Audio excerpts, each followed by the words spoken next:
Hello friends, welcome to மக்கள் சேவை channel. இன்றைக்கி நம்ம ஒரு முக்கியமான இன்ஃபர்மேஷன் பற்றி தான் பார்க்க போகிறோம்.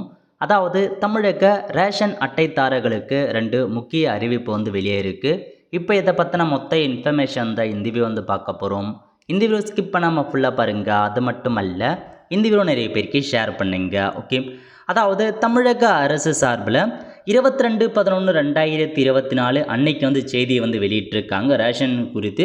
அதை பற்றி பார்க்கலாம். ஓகே, தமிழ்நாட்டில் நியாய விலை கடைகளுக்கு துவரம்பருப்பு போதுமான அளவு அனுப்பப்பட்டுள்ளது அப்படின்றத உணவுப் பொருள் வழங்கல் துறை அமைச்சர் பார்த்தா தெரிவிச்சிருக்காரு.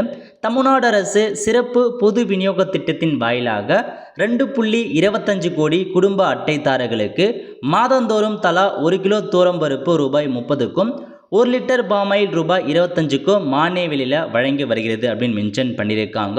ஸோ நவம்பர் மாதத்துக்கு பார்த்தா நாங்கள் நிறையா டிஸ்ட்ரிபியூட் பண்ணியிருக்கோம் அப்படின்றத சொல்லியிருக்காங்க. அது மட்டும் இல்லாமல் மேலும் ஜனவரி, பிப்ரவரி மற்றும் மார்ச் 2025 மாதம் வரை துவரம்பருப்பு மற்றும் பாமாயில் விநியோகம் சீராக நடைபெறுவதற்காக அந்த 3 மாதங்களின் தேவையான 6 கோடி கிலோ துவரம்பருப்பு மற்றும் 6 கோடி லிட்டர் பாமாயிலுக்கு இன்று ஒப்பந்த புள்ளிகள் கோரப்பட்டுள்ளது. அதனால் துவரம்பருப்பு விநியோகத்தில் எந்தவிதமான தட்டுப்பாடும் இல்லை. எதிர்காலத்திலும் தட்டுப்பாடுகள் ஏற்படாத வண்ணம் சீரிய முறையில் கொண்டு வரப்படும் அப்படின்றத சொல்லியிருக்காங்க. ஸோ இதுதான் உங்களுக்கான இன்ஃபர்மேஷன். ஸோ துவரம்பருப்பு மற்றும் பாமாயில் ஆகட்டும் எந்த விதமான தட்டுப்பாடும் இல்லாமல் நான் டிஸ்ட்ரிபியூட் பண்ணிட்டு வரோம் அப்படின்றத சொல்லியிருக்காங்க. ஸோ அடுத்த 4 மாதத்துக்கு தேவையான பொருட்களை பெறுவதற்கு இப்போ நாங்கள் டெண்டரும் அனௌன்ஸ்மெண்ட் பண்ணியிருக்கோம் அப்படின்றத சொல்லியிருக்காங்க. ஸோ இதான் பார்த்தா ஃபர்ஸ்ட் அப்டேட். செகண்ட் அப்டேட் என்ன அப்படின்னு பார்த்தீங்கன்னா, ஸோ நீங்கள் ரேஷன் அட்டை வச்சுருக்கீங்க, உங்களுக்கு பொருட்கள் பெற விருப்பம் இல்லை. நான் ரேஷன் கடைக்கு போயிட்டு எனக்கு பொருட்கள் பெற விருப்பம் இல்லை, பொருட்கள் வாங்கலாம் டைம் இல்லை அப்படின்றவங்க ஸோ நீங்கள் பண்டகமில்லா குடும்ப அட்டையாக மாற்றிக்கோங்க அப்படின்றத தமிழக அரசு அறிவிச்சிருக்காங்க.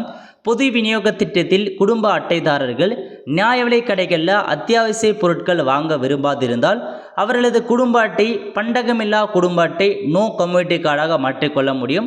குடும்ப அட்டை மாற்ற வேண்டும் அப்படின்னா நீங்கள் வெப்சைட்டில் போயிட்டு நீங்கள் சேஞ்ச் பண்ணிக்கோங்க அப்படின்றத பார்த்தா கொடுத்துருக்காங்க. ஸோ உங்களுக்கு ரேஷன் பொருட்கள் எனக்கு வாங்க விருப்பம் இல்லை அப்படின்றவங்க நீங்கள் தாராளமாக நோ கம்யூனிட்டி கார்டாக மாற்றிக்கொள்ளலாம் அப்படின்றத தமிழக அரசு அறிவிச்சிருக்காங்க. ஸோ tnpds.government.in அந்த வெப்சைட்டில் போயிட்டு ஹோம் பேஜில் உங்களுக்கு கம்யூனிட்டி கார்டாக சேஞ்ச் பண்ணுறதுக்கான ஆப்ஷன்ஸ் கொடுத்துருப்பாங்க. நீங்கள் எந்த கார்டை வச்சுருந்தாலும் அது ஈஸியாக நீங்கள் நோ கம்யூனிட்டி கார்டாக நீங்கள் மாற்றிக்கலாம். அதை உங்களுக்கு விருப்பம் இருக்கவும் நீங்கள் மாற்றிக்கோங்க.